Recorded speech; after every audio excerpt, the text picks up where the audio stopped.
So at this point, what I'm going to do is I'm going to introduce our special guest, Steve Kelly. And Steve is an international business consultant and a KB Gold leader that now has a great story to tell.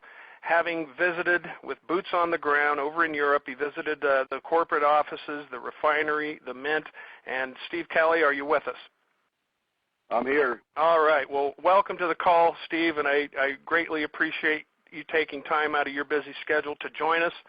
I've got some questions, and we'll just go back and forth here. I'm going to ask you some questions here, and at the conclusion, if we have a little bit of time left, which I'm hoping we do, we're going to try to get through this Q&A in about 20 minutes here. So first and foremost, why did you get involved with this venture with KB Gold, and what did you see in this plan that merited your time and attention? Well, really, Joe, your introduction answered most of that. I mean, all of the factors about KB Gold were very positive and very unique to have all in one package.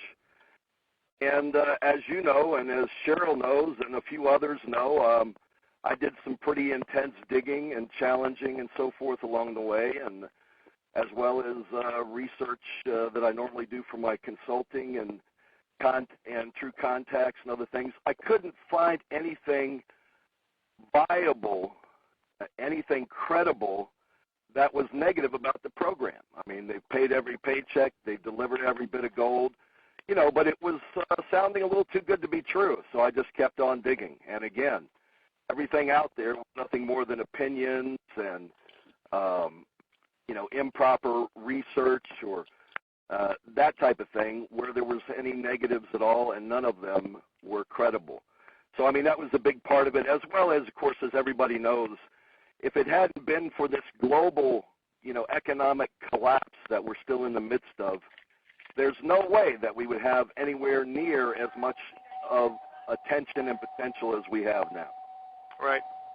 Well, and having said that, we are certainly glad that you enrolled and engaged and joined us on this venture. And at that point, you know, you were, I would say, probably 90 to 95% across what I call the bridge of belief. And the only thing left for you and for a lot of people is to actually see it, feel it, touch it, which is why you actually were invited to come over there, because of your credibility and influence with what you do professionally. But tell us a little bit about your trip to Europe. Who actually accompanied you on your travels? You flew over there, and who joined you?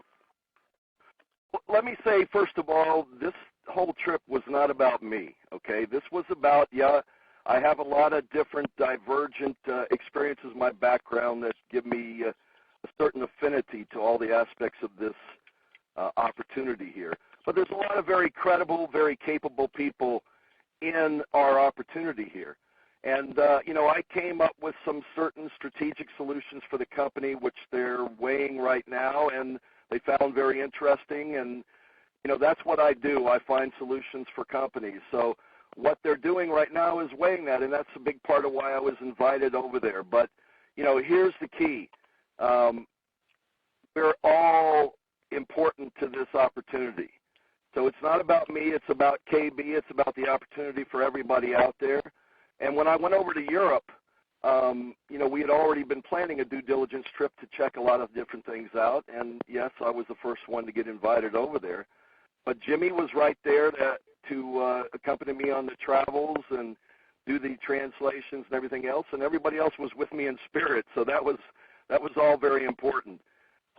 You know, we visited, first of all, the offices. And, you know, we were in Stuttgart the first day, which is their newest offices. And there I met with Harold and their German-based international attorney, their COO, and other executives, as well as Jimmy and myself.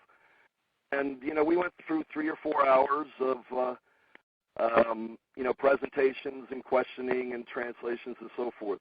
And, you know, we were able to agree on a number of factors about the company and how we would like to proceed and open up the entire, you know, world as soon as possible. So once we came together on that, the next day we went to Munich and met with Mike Cochin. And again, instead of me getting grilled this time for 3.5, 4 hours, I was grilling Mike Cochin, and it was being translated, and others were chiming in occasionally. But basically, it was all about, confirming and affirming and getting specific, detailed answers to a lot of questions and qualms people had over here, as well as myself. Okay. And at that particular meeting, I'll get into a little more details later about the things that Mike shared with us and showed us. But again, everything made logical sense. Now, this is very important to the Germans as well. They're really big on logic, and all of the facts, were verified by documents and examples and, other, credible sources. So that's, really what was important, about those days around the main offices, getting to know everybody, getting to see everything. And, the offices are very, very nice, but that is not where their main investment is going, of course. It's into the program, into things that are going to define this program and strengthen it in every way. Okay. Well, after visiting both of the offices there, you guys then headed on down to Turkey to visit the refinery. And who did you meet with down there? In other words, who gave you the grand tour? And if you can, tell us a little bit about what you observed while you were there at the refinery and the mint. Okay, great. Yeah, and I want to say that I'm being a little bit vague about my answers because there's certain things I'm under non-disclosures about things that were discussed over there. But, we're going to reveal as much as we can, and it'll all be revealed over time, of course. So I'll get as specific as I can on these questions, but understand that there's certain things that, I'm not allowed to discuss yet, but they'll be coming out soon. So when we went down to the refinery Thursday, we went over to the facilities. We were picked up by a limo and so forth or whatever. We went over the facilities, and we went through an all-day tour. And we were able to not only ask a lot of questions, we also took a lot of, documentary pictures and videos and so forth. And, everybody was very forthcoming. They didn't really hide anything from us. And again, in fact, we got to see and hear some things that we're not at liberty to talk about yet. But in any case, everything about the facilities, again, I'm not a refinery expert or a gold mining expert and that type of thing. But if there was any hoax there, it's more elaborate to create the hoax than it is the reality. Okay. Yeah, that's for sure. So that's really a key. And they had their scientists and engineers there. They showed us all the processes. They showed us everything basically that we asked to see. And all the documentation, all the certification, all the facilities, all of the equipment. And again, even some things that are still proprietary.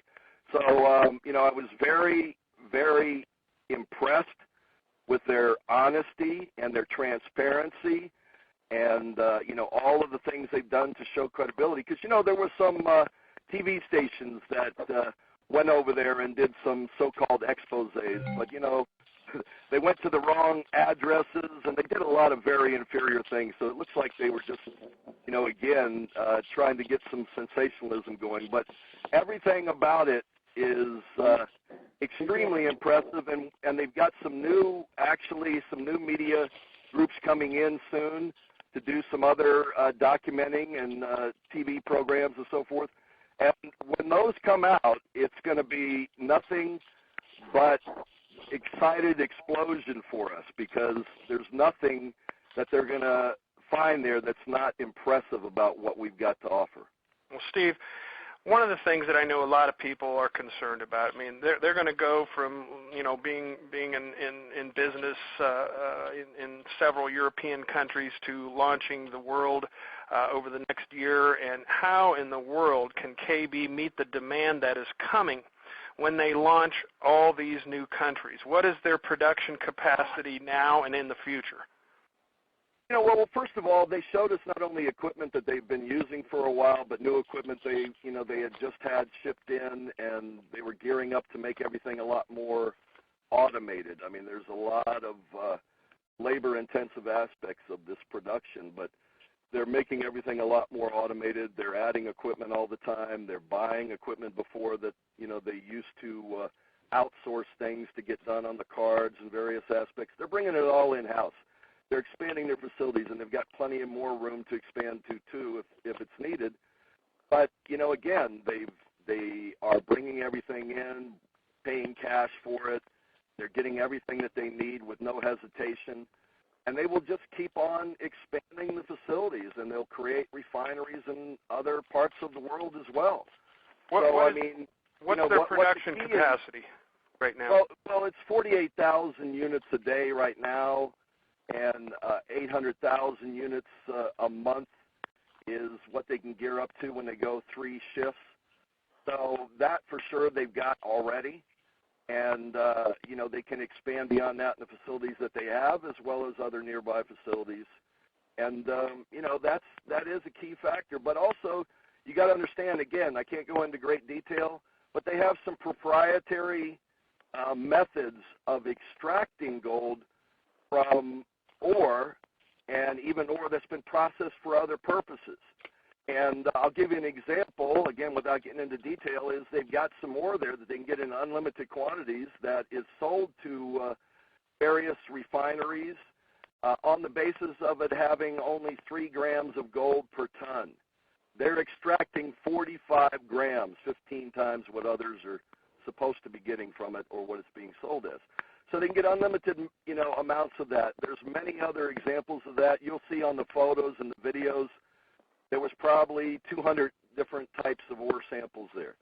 So their proprietary extraction methods and, their other aspects of their expertise in the refinery business is what's going to set them apart, really, because, sure, they own mines, and they have rights for other mines and, in various places from Turkey to Ukraine to South Africa, and they're looking at others. But the key is that they've got all this other ore that they can process as well.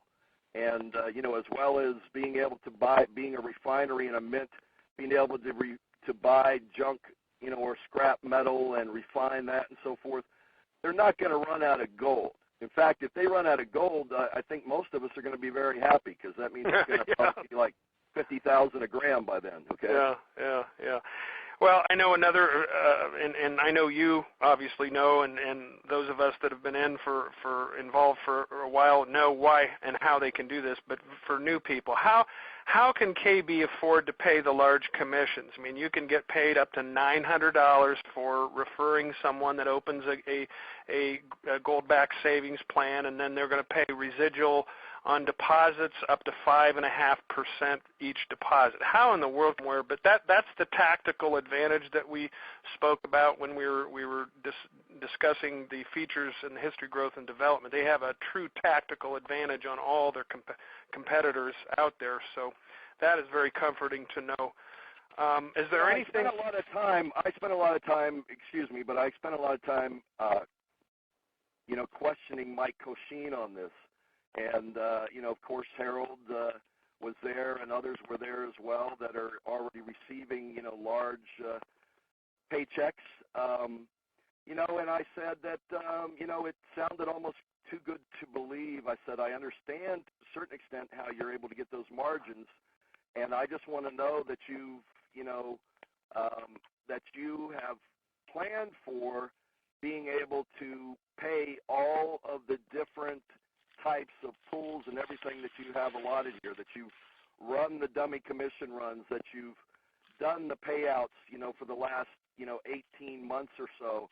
So I'm fairly confident, but I want to know from, you, Mike, why you're paying out such a large percentage of your potential profits and, how you feel that you can continue to do that. And again, it was answered by Mike, but it was also answered by all the other factors. It's the margins are there because they carry it from, the sand